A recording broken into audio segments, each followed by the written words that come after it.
Ketua Bawaslu Maluku, Dr. Subair mengatakan Bawaslu terus melakukan update pelanggaran pemilu yang berpotensi dilakukan pemungutan suara ulang pada sejumlah kabupaten kota di Maluku.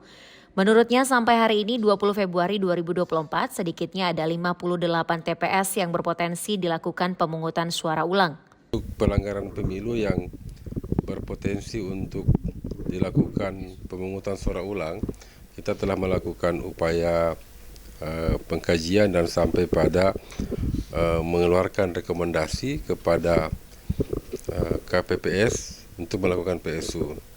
Per detik ini kami mendapatkan laporan dari kabupaten kota ada sekitar 58 potensi PSU yang direkomendasikan oleh teman-teman di Panwascam.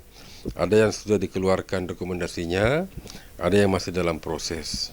Dikatakan Bawaslu Kabupaten Kota di Maluku bersama jajaran terus melakukan kajian terhadap laporan dari pengawas TPS.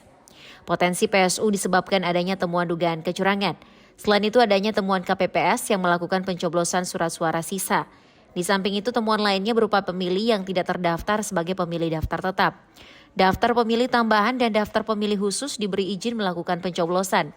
Rekomendasi PSU sebagaimana tertuang dalam Undang-Undang Nomor 7 Pasal 372 ujarnya. Subair menambahkan rekomendasi pemungutan suara ulang tersebar di 8 kabupaten kota di Maluku, kecuali Kabupaten Buru Selatan, Kabupaten Maluku Barat Daya, serta Kota Tual. Sementara PSU terbanyak berada di Kabupaten Seram bagian Barat, yakni 18 TPS yang direkomendasikan, tegas Subair. Ongen Limba, Junaidi Asril melaporkan.